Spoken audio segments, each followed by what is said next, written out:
Good evening. Welcome, everybody, to A Star Wars Journey. I'm Ashley. This is Tiffany. I'm obviously not Brandy. I'm Tiffany. Yes, obviously not. Sadly, Brandy is not going to be able to join us in the chat tonight because she's at her nephew's baseball game, right? We will miss her greatly. Yes, I definitely am missing her right now. Not that it's not bad talk. It's bad talking to you because you know that it's not. You're in the same boat as us. Really wish she could have been with us to discuss this film because it is of all of them. You know what I mean? Of all the ones that we've watched. Right, exactly. Of all films, she's missing this one. So I hope maybe someday we can do this again and we can regroup and just the three of us, we can just, let it out about how much we love this movie. Well, okay, we have Joker Voice joining us. I know you see the chat, but we got to show this. I'm part of my parole agreement. We're happy to have you, Joker Voice. We are very happy to have you, Joker Voice. I was going to say, do you have Valium in the house or anything to kind of suppress the anger that is no doubt going to brew inside of you as we talk about this movie? Hi, Luna Girl. Glad to have you. Hi, Luna Girl. Thank you for joining us today. Hopefully you can combat Joker Voice and tell him to be nice. No, I'm just kidding. Everyone's opinions, are valid, I think. Yep. We all have a right to an opinion. So let's see here. Just want to go through a little bit of news first. Thank you for sharing this, Tiffany. This happened last week, but Matt Lanter, who voices Anakin Skywalker in Clone Wars, underwent emergency surgery for a closed loop intestinal obstruction. That sounds awful. That sounds very painful. And I hope I wish him a speedy recovery. I know Rosario Dawson has wished him well. So that really sucks. I hope he gets better soon. Same. In very happy news, season 3 of The Mandalorian has officially wrapped. So this is a very good indication that we're definitely going to see it before the year is out. So hopefully, we're keeping our fingers crossed here. I am very, very excited. And then we were just talking about this before we went live. So that means Ahsoka will most likely be filming right after. So I'm very much looking forward to that. So we got lots of people. Oh, this is just basically Luna Girl and Joker Voice talking. Oh, Dragon Buddy. Hey, thank you for joining us tonight. So happy to have you. So did anybody watch the Oscars? Because I did not. I heard about the Will Smith stuff. I've seen it. That sucks. But I'm not talking about that. I'm actually talking about Troy. I hope I'm not going to butcher his name. Troy Kotzer. He's the one that invented the Tusken Raider sign language in Star Wars. He won an Academy Award. For Coda, which I have not seen. I've heard lots about it. My husband's been bugging me. He wants to watch it. So now I really want to watch it because he won an Academy Award for it. But so he was the first deaf actor to appear in a Star Wars project when he played one of the Tusken Raiders in Chapter 5 of The Mandalorian. And he's also credited in Chapter 1, The Book of Boba Fett, as the creator of the sign language. So I am like so happy for him. This is extremely great news. So congratulations to him. So Luna Girl saw the Oscars. I hope you were entertained. I love Coda. Nicole Marie says she likes Coda, so I'm definitely going to check that out. Okay, I don't know if anyone's heard this. I think this was just announced today, and it's kind of a surprise. But Ewan McGregor actually announced that the start date for Kenobi has changed, that it's actually going to debut on Friday, May 27th, not originally, I believe it was the 25th, which would have been the anniversary of Wednesday. Yes. Yeah. So yeah, Kenobi is actually going to premiere on Friday, May 27th now. There's been no reason for why they switched it. I'm not sure why they would do that if they made a big deal about premiering it on the 25th. So So we got the guys in the escape pod. Hey guys, thanks for joining us tonight. Everybody. Thank you. So yeah, I don't know what that was about, but the first 2 episodes are going to stream on that Friday, and then they will actually switch to Wednesdays. So it's going to be those 2 episodes on that Friday, and then it will premiere on Wednesdays after that. Oh, okay. So I don't know what was up with that. I don't know why they would go and change it. So whatever.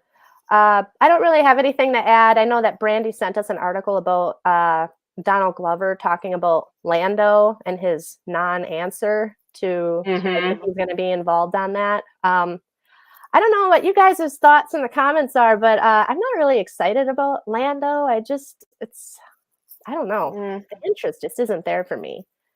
I know that's a little hard one for me. I'm not as interested not only in his character really, but what can you add to the story? You know what I mean? Right. Yeah. They might surprise us. Who knows? Yeah. I mean, I if it's on, I'll probably watch it, but it's not going to be like the kind of enthusiasm I get with The Mandalorian. I mean, nothing can compare to that.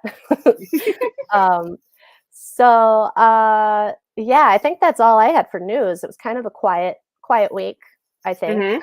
Some good stuff.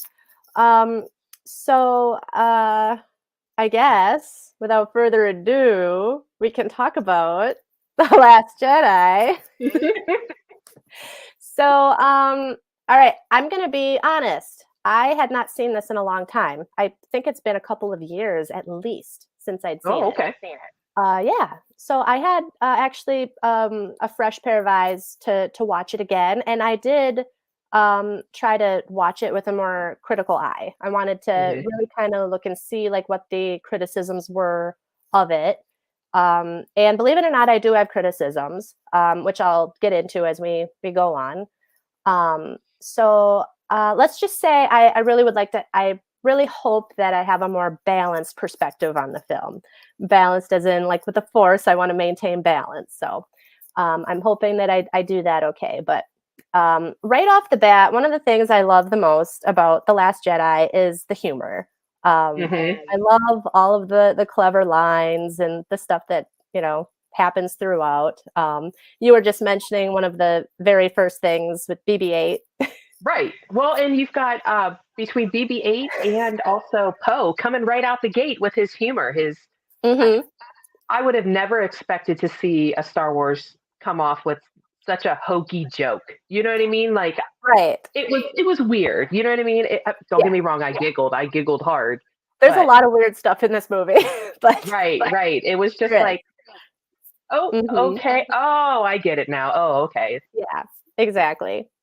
Yeah, so. I know that Poe messing with Hux I thought was funny. A lot of my favorite humorous moments were between Rey and Luke. Starting from the beginning. I don't know if you remember this. I think this was popular more on Tumblr, but there was a popular meme from when Rey is holding out the lightsaber to give to Luke. And there's a meme that shows him just yeeting it over his shoulder. And we all thought, wouldn't that be funny if he did that? And then he goes and does it in the movie. So that was actually really funny to see that like idea that started on social media come to life. So that was funny to me. Her comment, I've seen your daily routine. You are not busy. And then him teasing her like about the Force, like her comment about what the Force is. It's a trick that Jedi use to control people and helps things float or make things float. Like, I don't know. Well, and the reed, when he touches her hand with the reed, she's like, I can feel it. I can feel it. You're strong with the Force. Snap. Oh my gosh, Joker voice. You are going to town in the comments. This was exactly what I was expecting. So thank you. You definitely are not disappointing tonight. Hey, I understand. I get it. We have our points with other things that, we're not as crazy about, but it's all Star Wars. So exactly. Right. Okay, so the other thing that was very prominent in this film was the strong female characters. This, female power. It's a huge theme. It's not done subtly at all. You really see it with the character of Poe and his struggle with female authority, starting with Leia and then going on to Admiral Holdo. Mm-hmm. Like when Leia is knocked unconscious and he thinks that, you see that look on his face, he's expecting to be in command. Like, seriously, Mm-hmm. dude? You just lost their entire bombing fleet, you're just reckless and, Flyboy. I love Admiral Holdo's nickname for him, Flyboy. I thought that was perfect. But and Leia slaps him across the face, like he totally deserved that. And when she stuns him with the gun, Thank when you. she comes through.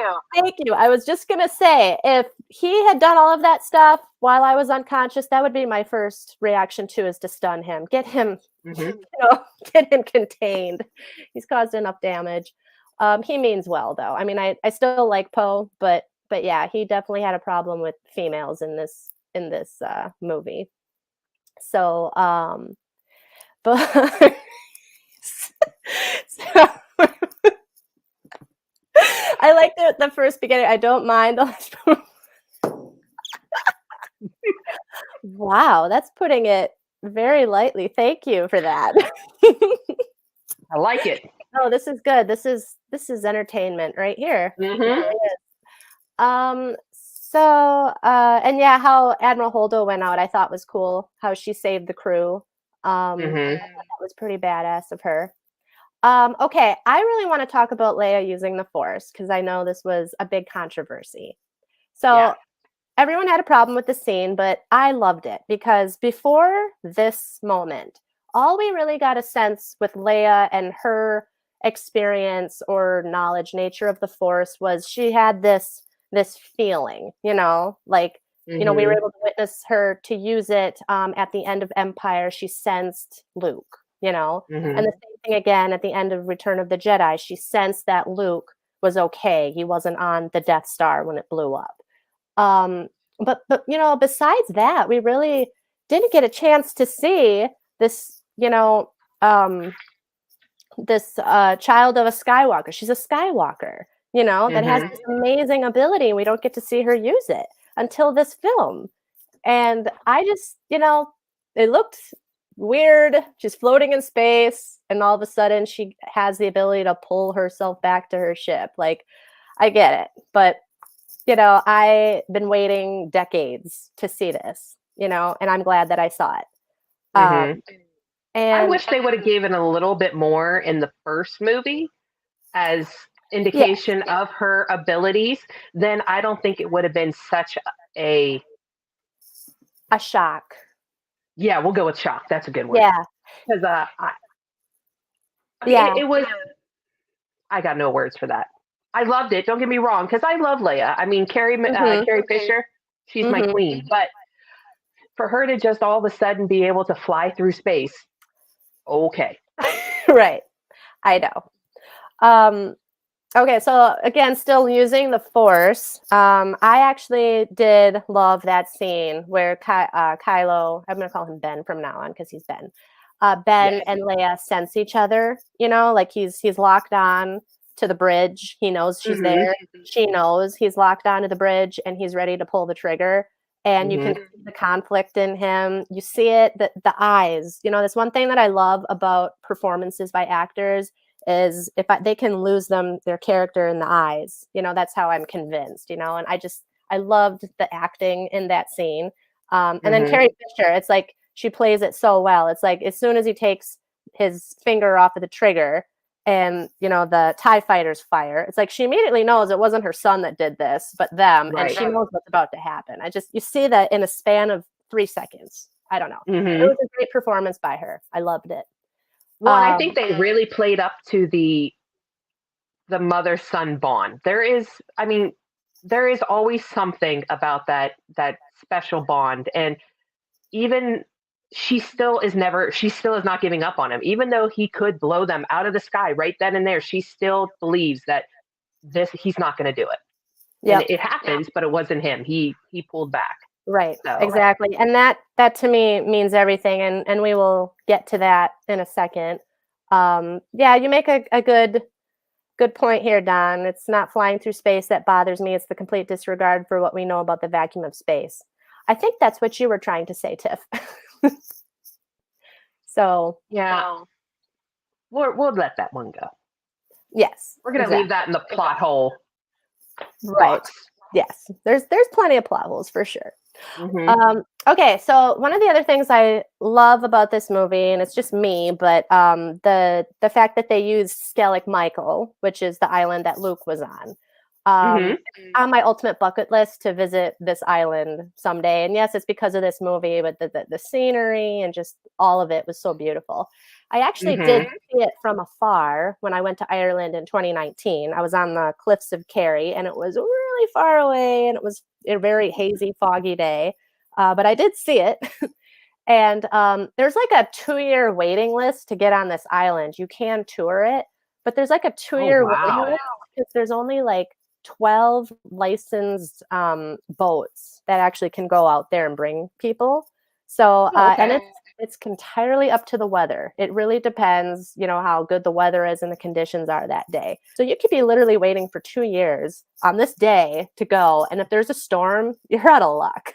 You know, Oh, yeah. well, you're just gonna have to make more trips back to Ireland. I'm just Uh, saying. yes, well, I'm already definitely thinking about it. So, um, so I thought this was the perfect setting from a filmmaker's perspective for Luke to isolate himself on, given that the island itself actually has a very rich ancient history in terms of monasticism.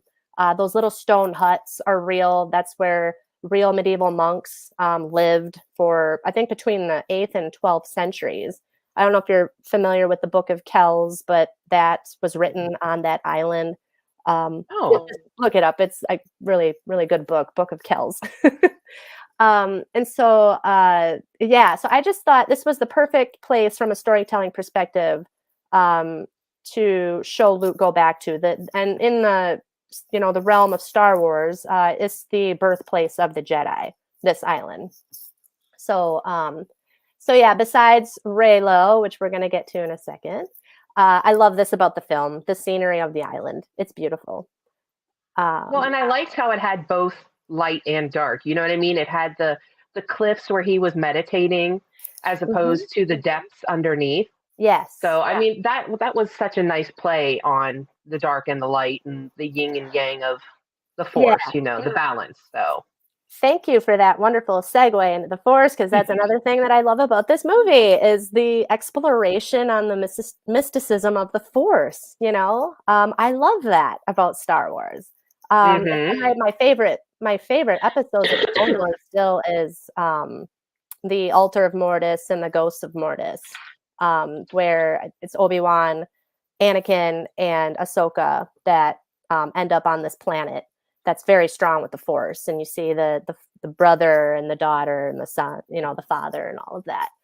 Hmm. So Force. Oh my gosh, I can't keep up. Um, so, anyways, let me get back to that. So yeah, I really do believe that Ryan Johnson really got the whole spiritual element when it comes to the Force down pretty well in this. He understands that the whole concept of the Force, it's dualism, like Hmm. verse, it's a balance between the light and the dark. When one side rises, like the dark, which Kylo represents, the other side has to rise too, and that's Rey. And it really, Hmm. kind of explains what's going on inside of her when she's trying to explain to Luke that something's awakened in me, you know, Hmm. like it's this pull that she has, and she doesn't understand it. Well, it's because she's the strongest, representation of light in the Force, and so it's almost like against her will. She can't control it. Um, Well, so and I couldn't understand how it was one of those it needed to be awakened. I thought it was always one of those things like it was like a sixth sense for her type deal. But when you see this movie and you see how Luke has completely cut himself off from the Force, mhm. I mean, then I that kind of closed the loop for me. I kind of understood it more, where it was one of those things where it is possible to close that connection. So I I thought it was think pretty it cool. takes great effort and great talent to be able to turn it on and off, which I think Hmm. just, tells us how strong with the Force Luke actually is, that he has that ability, Right. you know? Hmm. And so I don't know if you noticed this, but in the film, in that cave where Luke is giving a lecture to Rey, there's a pool in there, and inside the pool, there's like this Taoist yin yang like symbol. Where, it's black and white. I really thought that was neat, and I thought for sure we saw that in the Clone Wars in those episodes about Mortis. I'm pretty sure we saw something like that. I'll have to go back and rewatch it. Mm-hmm. But I really thought that was cool, again, where you see that the dark and the light. And the thing that's really cool about the characters of Rey and Ben is that there's a little bit of the other side in them. So let's look at Ben for an example. He doesn't have it in him to kill his own mother. So that's really good. There's a little light left in there. And towards the end in the throne room scene, which we'll talk about, he doesn't have it in him to kill Rey. She's actually been able to, make her way into his dark, dead heart. So there's a little bit of light in there. And then you have Rey, who has a little dark in her. She's attracted to the dark. And why is that? Because she is so haunted by her past. She is so desperate to know where she comes from, who her parents were. And I think that is what that dark hole in the island represents to her, that was calling her. It's almost like promising her answers, and she's drawn to that because it's like she cannot not know. She needs to know. That need is there, and the dark side is saying, hey, I'll give you answers, but you have to come to the dark side. So that is why I think that freaked Luke out so much, is that she didn't resist it. It's a major weakness of her, and Ben will call her out on that in the end. Well, and I also I think feral Rey is probably my favorite Rey. Clueless Rey, okay, the little lost puppy dog chasing after Luke, trying to get him to do what she believes is right, because she doesn't have the whole story yet. And then when we get to see feral Rey, when she realizes what Luke really did, you know what I mean? Yeah. How that was a catalyst to what the entire universe is now dealing with because of that particular moment. Because he took the choice away at that point. He proved everything that Snoke had been telling Ben. And in that very instant, you just, boom, turn the tides. Yeah. No, you absolutely nailed it. Hey, I've got to share this comment, something positive. One of the best parts about the sequels is Kylo Ren's struggle with the light side. We never see the light side pull on a character the way it pulls at Ben Solo. Thank you, Dark Wars. Thank you so much for that. You're absolutely right. Yep, I think so too. And so let's see. So then let's bring us to Reylo. Ben and Rey's relationship is so rooted into the Force. It really brings that whole mystical, spiritual element to it that I've never personally come across with shipping before. Like I've never really experienced that in a ship before. So I think that's what kind of captivated me the most about the whole thing. Again, it's almost like it's the will of the Force that these two come together in order to bring balance. I don't know. But the whole Rey and Ben Force Skyping thing, I just want to say for the record that we saw this in Empire between Vader and Luke. Okay, so Force Skype is a real thing. It happened in Empire towards the end between Luke and Vader. So you can't tell me that you've never seen it before, because yes, you have. It's just done way much better. Well, and I like the development as it's giving Rey a chance to see more of Kylo than just the monster. You know what I mean? It gives her that opportunity to see him as, I think, who was it? Was it Luke or Snoke that called him a frightened boy? Snoke. No, it was Luke. It was Luke. I thought so. Yeah. And you're talking about a guy who is mentally and emotionally stunted. He has been manipulated. He has been verbally abused. He has been used by both sides. So because he's so strong with the Force, it's like sides want him for their own. Who cared about Ben Solo? The human being. Yeah, and they kind of abandoned him. I mean, he does feel abandoned. You know what I mean? They just sent him to go to Luke. I mean, at what point did they ever check in on him? We see Mando going to see Grogu. Right. Did anybody come to see? I can't see Han just stopping by for an afternoon visit and tossing, you know. Mm-hmm. Yeah. And that actually, I don't know. I wonder if that will be explored when we get to, the Skywalker Academy and we see Luke train Ben. I mean, I'm hoping we see that, but I wonder if he's going to apply the same thing that he tried to apply to Grogu in the no attachments thing. So it's almost like you have to detach from your parents, Well, and okay, so when Yoda came at the end, right before the whole battle and everything like that, and he's telling Luke that I told you to share your talents, your mastery, and everything like that, but also your failures. Yes. And Yep. and I feel like it's one vicious cycle. I feel like It is. that's his failure here. I mean, even when Ray confronts him about what did you do to Ben, like he still doesn't want to admit the fact that that was me. I did that. Mm-hmm. But yet he won't take the lightsaber. Like he doesn't feel Right. worthy of touching the lightsaber, but you still won't admit to what you did to Ben. Yep. Yeah. Yep. And I definitely want to talk about Luke because I have so many thoughts, both good and bad, but mostly good. I try to take what happened to Luke and turn it into a good. I think there's a good that comes out of it if you have an open mind, that is. So all of that, it really kind of makes sense. All the pain that Ben Solo went through, being betrayed by Luke and being abandoned and being used and abused by Snoke. I can understand his whole concept of like letting the past die, kill it if you have to. That is his way of moving forward, and that is something that Rey refuses to do. That he sort of, helps her realize like you have to put this behind you if you're going to move forward because and I'm going to get into this again in a little bit when we talk about Rey's character, but that was one of the things I loved so much about this film was how Johnson handled Rey's character, how he deliberately did not reveal her parents. When she went into the cave, she was hoping for answers and she didn't get answers.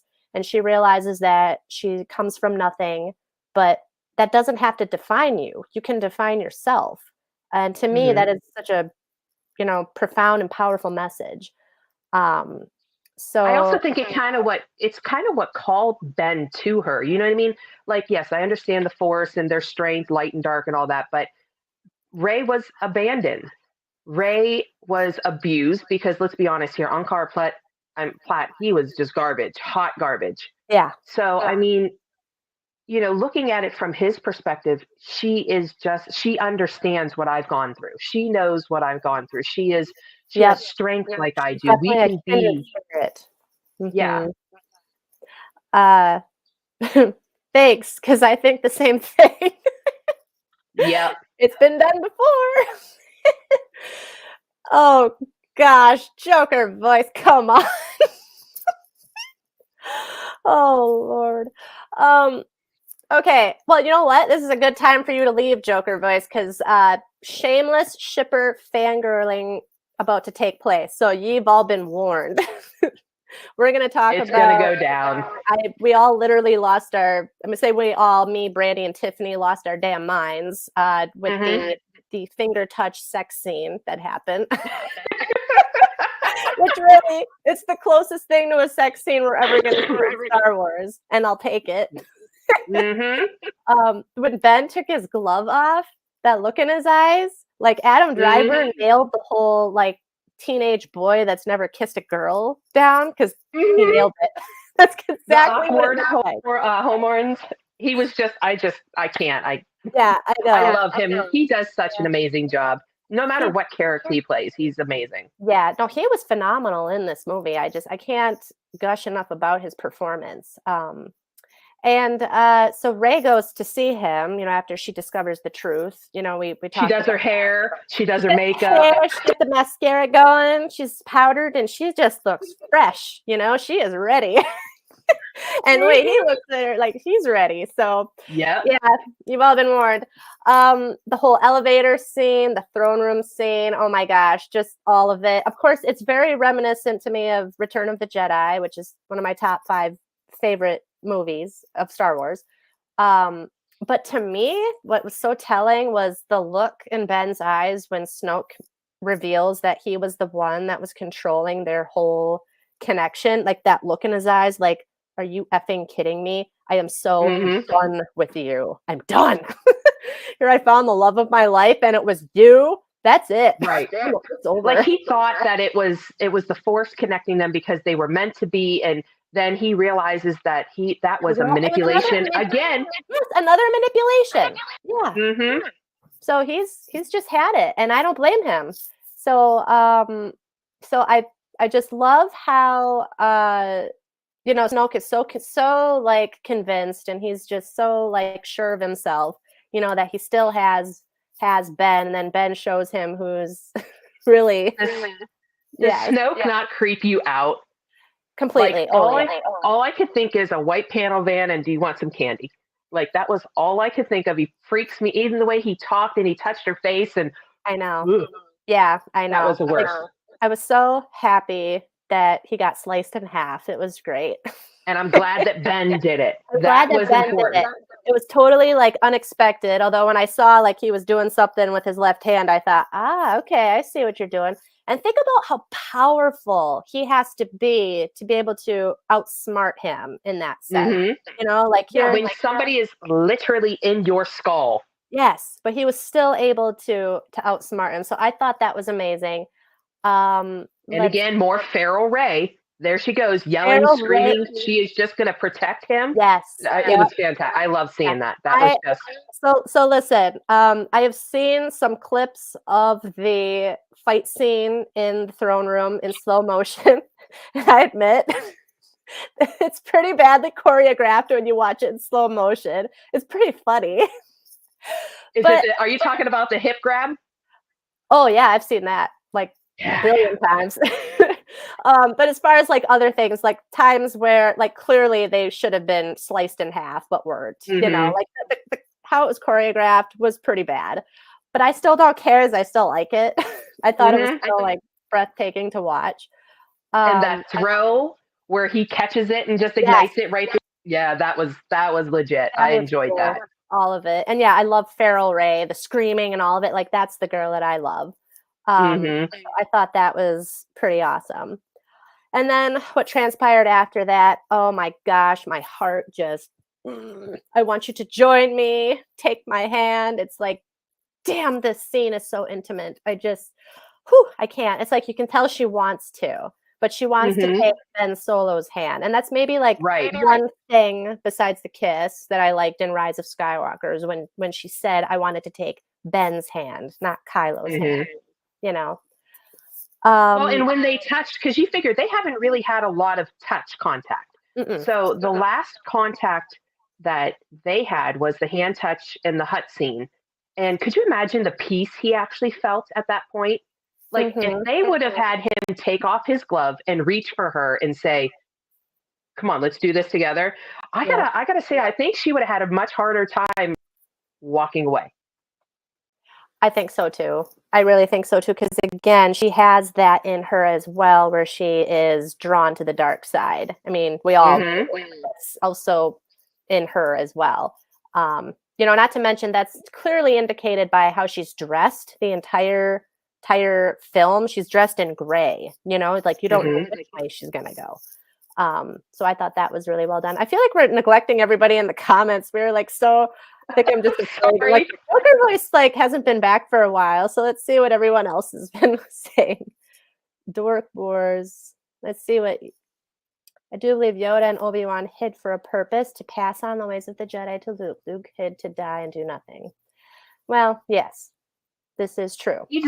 Luke deserves his shame. He does. I'm telling you. But there is so much redemption with what happens to him in the end, and I really hope that some people maybe could see that. If they find a way to retcon and there is a way, I will most definitely like it. It's just the Star Wars is what we got. I enjoy what I enjoy about it. Yeah. We do too. We roll Yep. our eyes at some parts. Yeah, exactly. I mean, you have to, or you go crazy, right? Please don't retcon anything. Just I can't take it. I cannot Well, take that no. they're not going to. I know that Favreau and Filoni they're writing towards established material, so established sequels. So I think we all have to, accept that Except that. they're not going to be retconned. If anything, what they'll do is make what we've seen in the sequels a little bit more what's the word I'm looking for? My English is horrible. Palatable. Palatable. Palatable. Yes. So that it might explain some things. Well, hey Hector, how's it going? Thanks for joining us. We're right in the middle of our discussion of Last Jedi. Got through most of the shipper stuff, I think. Yeah. I just want to finish up the. Okay, so Tiffany, I need to get your opinion because I remember back in the days, I'm old enough to remember when Ben said to Rey, you come from nothing, you're nothing, but not to me. This was a very controversial line because people are saying that's abuse, emotional abuse, belittling her. What was your take on that when you first saw it for the first time? Again, I think it goes back to him feeling like she is him, like in a sense, like she is his kindred spirit. He was alone. His parents left him, just dropped it. They didn't fight for him. He feels abandoned, just like Ray. He has this absolute monster just creeping in his head at all times. So, I mean, to him, she comes from Jakku. And anytime you mention Jakku, anybody says, "Oh yeah, that is nowhere." Luke pretty much admitted, yeah, that pretty much is nowhere. Right, exactly. So, I mean, you're talking about a person who has, when you say Skywalker, everybody knows Skywalker. Right. Rey has no name. She has no last name. So she has no history. She has nothing. She has no one. That's how I'm taking it. I'm not taking it as abuse but that's cool. I mean, if that's how you see it, I get it. I understand. But in that emotionally charged moment, I kind of feel like he's just saying, listen, I understand what you're feeling. I understand what you've gone through. You are nothing. You're not nothing to me. You are everything to me. Exactly. Yep. No, I echo that entirely. And see, when I first saw it, I did not find it problematic at all because again, when he reveals to her about the truth about her parents, that they were junk traders, they sold her for drinking money. It's heartbreaking for her to hear something like this. Because it's like Rey has to have some kind of connection to someone of significance in this story in order to feel like she's a part of this story. She wants to be connected to someone like Skywalker to feel significant, to be worthy of being a hero. And that, the message that I think Rian Johnson was trying to convey in that instance is that's just not true. She doesn't have to have a special bloodline or a name to make a difference, to be courageous. She already has that with who she is. She perseveres. She's always rises to the challenge. And she faces her fears. That's what makes her a hero. And I just really think that was the overall message that Johnson was trying to convey, not just for her character, but to all of us. And it really is, I got to say, this really is the precise reason why I hate the Rise of Skywalker so much with what they did there. It's like, why did you take that away? That was so precious. I don't know. Well, I like at the end of the movie with the little kid using the Force. Yes. And the stables. That was another instance of, a child that is just, he doesn't know what he's doing. We don't know anything about him, but there he is. He's using the Force. He's not a Jedi. Yeah, exactly. Right. Exactly. Yep. He's a nobody stable boy, but he is strong with the Force. So, I mean, exactly. Yep. So, I'll probably try to put an end to the whole shippiness of this talk, but the final shot of Ben looking up at Rey, the fact that they still have this Force connection, Snoke is dead. So this Force connection is still strong with them. can just remember when I saw that for the first time and then all the other times since. It's like my hopes were up so damn high of what was going to happen in the next film, because he clearly looked like he wanted to go with her, and you can still see that there is a conflict going on within him, and you even see it in the way that the scene is set. Like, he's in this dark room and there's light peering in from the window trying to get in. It's like I love that, how that was set up. And then, and I have to say, when with Ben, with Snoke being in his head all the time, like he said, I'm constant. I know exactly what he's thinking. I wonder sometimes if it wasn't Snoke that even instigated it. It was just that awakening that she experienced, and that sharing when she pushed back and was somehow pulled into his head. If that's what it was, that's how it actually established. Snoke recognized that and used that to manipulate him again, manipulation. And then that's why he's so shocked when it continues on after Snoke is dead. Right. Well, he pretty much admitted that in the throne room, that he thought it was Skywalker that was the one that he was going to have to face, but it turns out it was indeed Rey. So, yeah, no, I completely agree with you there. Okay, so let's get into what didn't work with the film. I actually did find some things that didn't work for me. As much as I love that Rian Johnson brought Finn and Rose together, because that meant that Finn and Rey weren't going to happen. And as a shipper, I'm just being completely honest, I liked that. I could have done without the entire casino scene altogether. I really felt like that just completely dragged the film down. It seemed so completely pointless in the end because they didn't even follow through with their mission. It was just like pointless, all of it. So I'm not a big fan of Finn. I already discussed that, but I did like his development in this one, where he wasn't just running around yelling Rey all the time. I mean, he did have his moments, but he did actually stand on his own. And I think they're, the three, you've got Luke, Leia, and Han. Now you've got Poe, Finn, and Rey. Okay, exactly. I get it. I see it. But I don't know. Yeah, I gave up on him. He did. And, it was kind of funny in the beginning. Like, he did what he does best and is trying to run away. And that's what I loved about Rose, how she stunned him and basically caught him before he tried to do that. I can't feel my teeth. I can't. What'd you stun me with? No, that was so good. And then, I don't know, it was really subtle, but towards the end when they're actually on the Star Destroyer trying to upend the tracking system. And he goes, I know where the nearest escape pods are. She goes, of course you do. Because humor. Exactly. Yeah, Dork Wars, I agree with you. Finn had a lot of potential and they done just... Yeah, they did. I can totally understand why John Boyega was very disappointed with how it all ended up with his character. I mean, it really seemed like they were setting him all up. Yeah, I was just going to say that. There was so much development in Force Awakens, and then what? So disappointing. I was happy to see Phasma back, though. Yes, Phasma for sure. I mean, Gwendolyn Christie, we always will love you, and you deserve better in Game of Thrones, as did the entire cast and crew of the show. Yeah.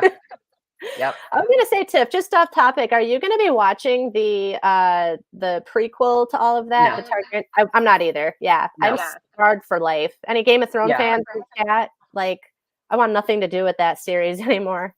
I won't even go back and rewatch it or read the books like that. I have all the books, and I don't know what to do with them now. It's just donate them. Oh yeah. I'm gonna. I mean, I can't even sell them nowadays. Okay, so one thing I did have a problem with, and it was not force projected Luke. It was actually the fact that he had Han's dice, like a physical object, that he handed to Leia. Do you remember that? So I'm just wondering, like, where did that come from? Like, that's something that has not been consistent with what we know of the Force, and that would be called a plot hole. A plot hole, yes. Yes, exactly. So I did have a problem with that. The dice appearing in a Force projection. I don't know how that works. So yeah, that didn't Well, work. and I thought it was really cool. I will admit that the whole series starts with Leia's projection from R2. Hmm. You know what I mean? And then Yes. their story ends with his projection to her. And I thought that was pretty cool. Yeah, But I yeah, know. I just I don't know how they yeah. made that work. So Mm-mm. there were a lot of choices made when they made this film, a lot of very bold editing and sound design choices that I think I would like if it wasn't a Star Wars film. But Mhm. when you watch it as a Star Wars film, it really feels out of place. Like, for example, like the slow motion in the beginning with the bombers, and like the messing with the sound during the forced Skype scenes.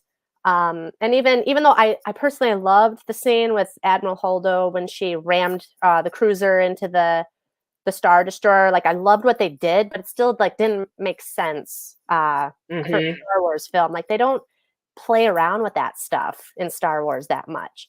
Well, It's and somebody in the comments earlier said that's not how light speed works. That's not how it works. right, So I exactly. agree. So Yep, exactly. And the other thing that just felt so off, and I think it was just very poor, lazy writing on Johnson's part, was the swearing, in the dialogue. I can't think of another Star Wars film that had this much swearing in it, if any. If any, like the swearing is in Star Wars jargon, yeah, you know. yeah. So, you're back, Joker voice. I just got done talking about all the things I hated. Well, I guess you're gonna have to go back and rewatch this later. um, oh, this is interesting. I want to hear this. So, being able to move the dice across space works the same way as in the Rise of Skywalker when Rey knocks Vader's helmet into there. Oh, see, I would remember that if I could remember Rise of Skywalker because I only saw it one time. But yeah, If I'd seen it. if you'd seen it, oh, spoiler, Tiff. Sorry, not that big of a spoiler. No, listen, I was already spoiled. Life is fine. Yep. Yeah, that's true. Dragon Buddy, I agree completely. It really didn't seem like they had an end. I heard actually that The Rise of Skywalker, the script, was being rewritten every day. The one good thing I will say, there's two good things I want to say about the Last Jedi is that the script was solid. It was locked in. There were no changes to it last minute or anything. Um, and I don't know how anybody's going to feel about this, but there were outlines that George Lucas had for the sequels from I don't know how many years back, but Lucasfilm they decided not to go through with those. But the idea of having Luke reclused on an island training a female Jedi actually was in one of the scripts that he had. Oh. I found that kind of interesting.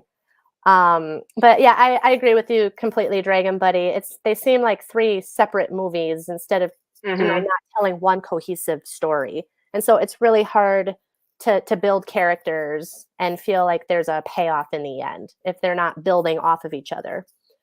Well, and I think you had pointed out before that it was a clean handoff for each movie, right? Yes, From for this The Force film, Awakens to it yeah, was clean. it was clean. The Last Jedi, I hate to bring up her name, but Kathleen Kennedy did say you have full creative freedom, to do what you wish with this, Ryan Johnson. And one of the first things, and this is perfect, this is actually perfect segue, because I want to talk about Luke. But the first thing that Ryan Johnson had to figure out when he was writing this script was why the hell was Luke Skywalker on this island alone Mhm. with no one to find him? He had to figure out the backstory and what that all involved. And I really believe, I really hate to say it, but when you hear about what Luke went through and what he endured, I really just do not see how he could have ended up any other way. Again, I forget who brought it up. Dork Wars, was it you that brought up that's what Yoda did? Yoda hid away in Mhm. shame, I guess. I would say to an extent Obi-Wan did too, but at least Obi-Wan still had a purpose. He was to watch after Luke from afar. Mhm. So he at least had a little bit of purpose left in his life. But still, we don't know what state of mind he's going to be in when we see him again in Kenobi. I'm going to be very curious about that psychologically, Mhm. where he's at, because it's been 10 years, and is he going to be having the regrets that Luke has?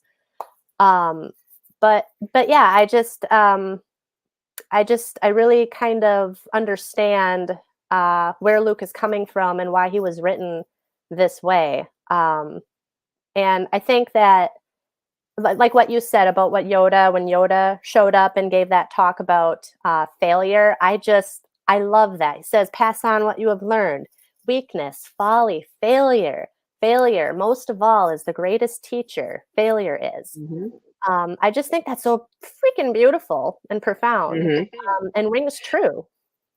And how is it possible that Rey knows that Vader turned? You turned Vader. You saw there was light in him, but yet you still got Ben Solo, Kylo, Hmm. focusing on the dark side of Vader, not what he was at the end. So how do you have that's a big plot hole for me. Yes. How do you have your, you know, your blood, your family still looking to the old ways where you've got another person who's nobody on a nowhere planet that knows that Vader turned. Vader had the light, Vader saved, you know, I Well, oh, I really think that, remember what I brought up last week? Brandy said she read in the novelization that, Snoke was grooming Ben when he was in the womb, so who mhm, knows what kind of thoughts he was filling his mind in, and how, that just basically formed his complete outlook, mhm, like he was so consumed by the dark that he couldn't even comprehend why Vader would want to turn in the first place, But then again, you're still, when you think about Darth Vader, like he was still a father, and that's what mhm, made, everything that Luke represents so much more powerful, that father-son bond. Uh, mhm. Ben doesn't have that. He may have Yeah. had it with Han for a time, but then when he went off to be trained and was told to detach, from his family and loved ones, I mean, all he has left is the dark side at that point, especially when it's Well, all he's known since the womb. So, right. Well, my thing is that okay, so Leia was with the Force while she was with child. yes. Why didn't she do and again, it's probably a big plot hole, but why didn't she, I don't know, cut herself off from the Force? Or why didn't Luke, when he saw what was going on in Ben's head, teach him to try to close that off? You know what I Right. mean? Focus on getting that out of your head. I can see I can see you're struggling. I can see the darkness that's inside your head. We need to focus on closing that off instead of being like, I'm going to kill you in your sleep. Right. Well, again, I think that is something that I think we need to also keep in mind when it comes to Luke. Because Luke is faced. Here's something that I really think we need to all realize is Luke actually came into success very early in his time with Star Wars when we met him. I mean, right Hmm. off the bat, as soon as he gets off of Tatooine, he's saving a famous princess. He's with the famous Han Solo. He destroys the Death Star, single-handedly destroys the Death Star, you know? And then he goes on to face Vader, he meets the great Yoda, and then he goes on to defeat the Emperor and, in a sense, defeat Darth Vader and win his father back, and that all that success after success, lifting him up to the status of legend, you know? Like he really, I don't think, had a sense of what it would be like to fail up until that point. In his own words, his own hubris. Precisely. So that's, yeah, exactly.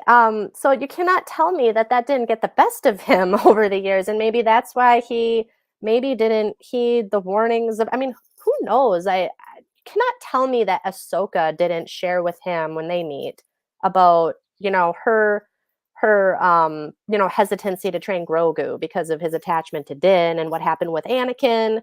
When he was trained and Hmm. became Vader. I mean, for all we know, Luke could have just said, "Oh, well, I'm going to be a better Jedi Master. I'm going to be a better trainer, or whatever." Um, Hmm. so I just think that. Hold on, I have a really great response to all this because I see what Joker voice. What did you write? Because this is the sense I'm getting for people that hate the Last Jedi so much, is because, in a sense, Luke's character has been butchered. right? Am I saying that right? His character has been butchered. It just is not the Luke Skywalker that we know. But to me, the fact that Luke put his life at risk, and he died a hero by doing this force projection thing that we didn't know was possible. It was hinted at in the beginning that such a thing would kill you. Remember when Ben said that? So I think Luke went into this knowing he would for sure die, but he wanted to save the resistance. Okay. So he saved the resistance, he saved his sister, and he did it on his terms. I personally just don't think he couldn't have gone out in a better way. I mean, his legacy, in my opinion, remains intact. He died a hero. And you can see that at the end of the film when you have these kids that are reenacting that battle with Luke Skywalker. They still look at him as a symbol of hope. And he's still inspiring generations long after he's gone.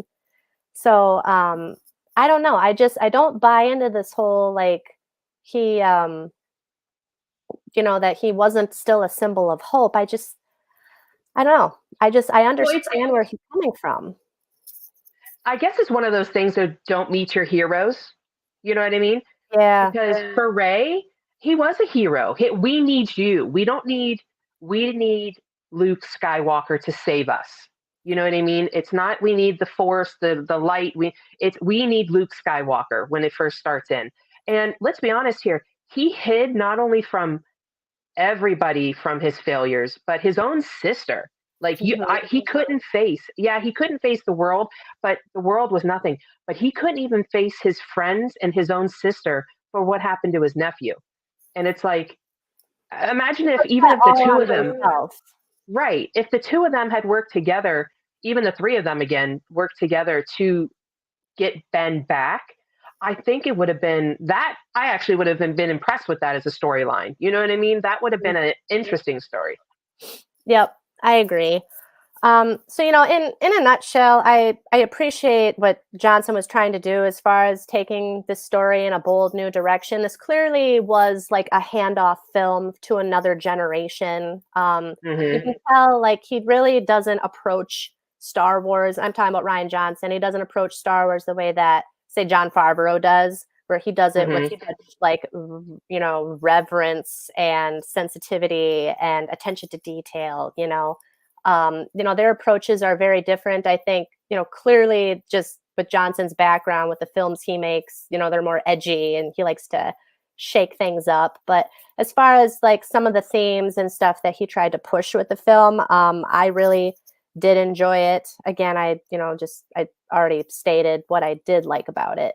And on the other hand, I do understand why people have problems with this film. I do. Hmm. Well, and I wonder too if there wouldn't be so many qualms about this film if the same person was responsible for all three. If you had Yeah, that cohesive I talked writing about that, that in the chat. Yeah. yeah, one to the all the way through. If you had all of that written by and directed and all that by the same people to give it that nice build up, because you get that. Well, and what it is to me was just a lack of payoff of his no Mhm. speaking at the Yeah. end of The Force Awakens. There was no speech for how long?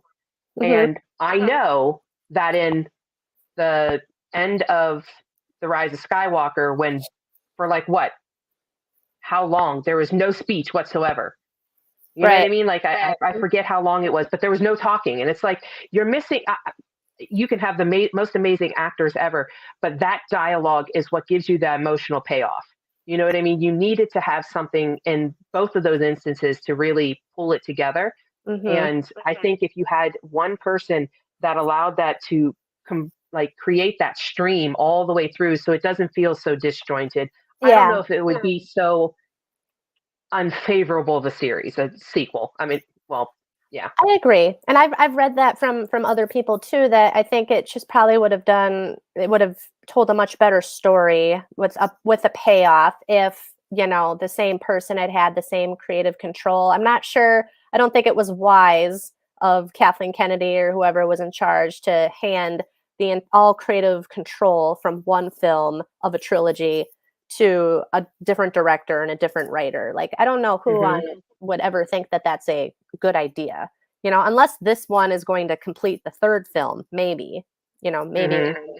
make it make sense. But yeah, I think that, all things aside, like I enjoyed this movie for the film that it is. But I don't think that it necessarily fits in Star Wars, It's just Mhm. I think it's a good movie on its own, but it doesn't necessarily fit with Star Wars. Um, and so yeah, again, as far as the controversy regarding Luke goes, I get it. I get it completely. And I totally do respect everybody's opinions regarding it. I mean, Mark Hamill has made his thoughts perfectly clear, and we all know what those are. Um, but to me, like, and I think, again, this is important that we keep this in mind when we're heading into Obi-Wan is, we do have a tendency, I am big time guilty of this, attachment to characters and stories. Mhm. Um, Same. especially when we've grown up with them and we've loved them. And this spans over decades, years. I can't think of another franchise that has characters like Luke Skywalker and Leia that have spanned decades that we have Mhm. literally grown up with, you know? Yeah. So that's powerful. And that passing of time and having that bond, even though they're fictional characters, we still love them. Um, Well, and and we I also go ahead. uh, Sorry. sorry, I just finished my thought. So we just they have an idea of what they're supposed to be, and they're supposed to stay that way. And I'm guilty of this for sure. But for some reason, what happened to Luke made sense to me, and I think maybe this is where I sort of part a little bit with some fans is when I'm consuming content, fictional content, and I love escapism, but I don't mind it when a little bit of realism is sprinkled in there too. Um, Mhm. just the fact that everything that he experienced, it was traumatic. How could that not change him? And I Mhm. gotta say, like the Luke that I've always known is incredibly emotional, and he doesn't handle his emotions very well. And he's not like Obi-Wan who can just hold it together, you know. Mhm. And so I just think it makes perfect sense for him to retaliate in this way, to just let his emotions get the best of him, let his failure get the best of him, you know. Um, Well, and it was nice to see him off that pedestal. You know what I mean? Like yeah. he was placed up there so high, Hmm. and like they've pointed out in the chat a couple times, yeah, he had a lot of failures. He did, Yep. and but yet he still held up to this extremely high standard. And I get it. There's a lot of people's origin story. A villain origin story is going to be the assassination of Luke's character. I get it. Hmm. But in the same breath, I kind of like getting to see that he is human. Thank you. That was where I was getting at. I think that at the end of the day, really good storytellers know that when they're writing characters, they're writing on human beings. They represent human beings, and in reality, human beings are complex. And when you Hmm. get to the breaking point, you're capable of anything.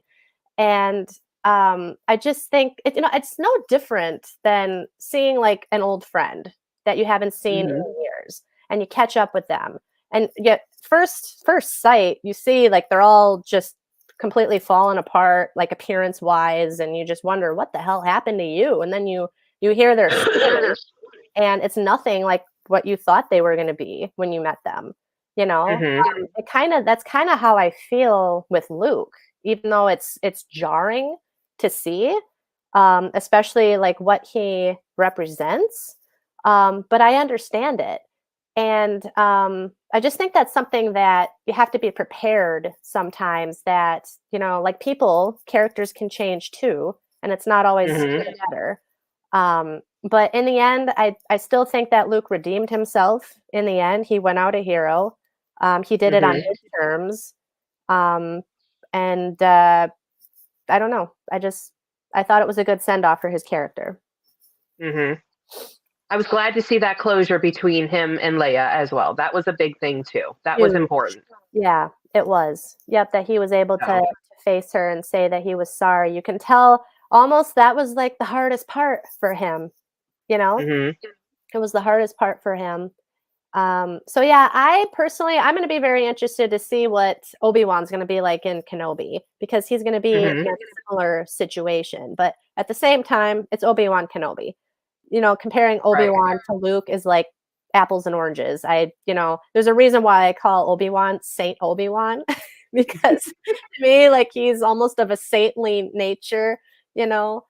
So I imagine that he's probably going to be in a much better disposition than Luke is. Um, I don't know. I kind of feel like he is going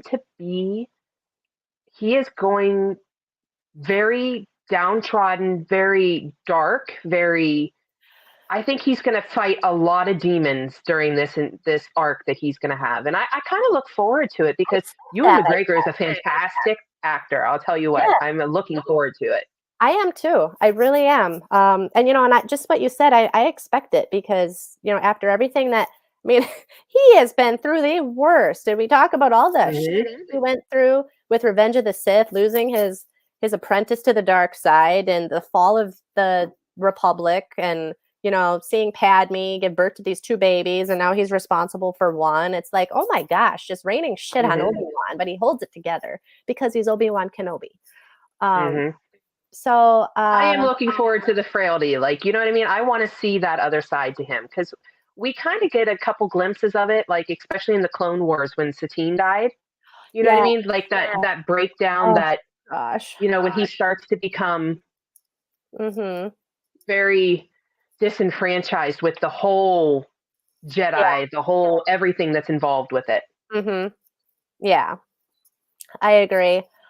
Um, so I guess that pretty much concludes it. Do you have anything else that you want to add as final thoughts about anything? No, I mean, I wouldn't have been sad if this is where it had ended, because I'm Mm-hmm. not prepared for you making me watch this next movie. I'm not either. Yeah, this next one is so like this next one is gonna like be the Last Jedi like is to Joker voice. Hmm. I Yeah, get it. I'm not looking forward to it. It's only gonna be my second time, and this will be your first time, so it's gonna be very interesting, Tiff, to hear what you have to I say. know. And not only am I going to have to watch it once, but I'm going to have to watch it twice to see all the stuff that I missed the first time around. So now Precisely. I'm going to Yeah, have to suffer twice. I don't. Oh, I really don't want to watch it another time after this. So, Mm-mm. No, this will be like season 8 of Game of Thrones for me. I'm done. well, same. Yeah, I can't believe we did that. Yeah, I In know. hindsight, can't believe we did that. We watched that whole series for that. But yeah, so I guess I hope that this was tolerable for y'all. Yes, Joker thank voice you for joining us. survived. He's still with us. I had feared the worst, for a while, but yeah. So thanks for joining us tonight. It was great that you all were here, and so tune in next week, same time, same place. We were going to be reviewing The Rise of Skywalker. Mhm. So until then, I hope you guys have a great week and a great weekend. And as always, may the force be with you. Bye, guys. Bye.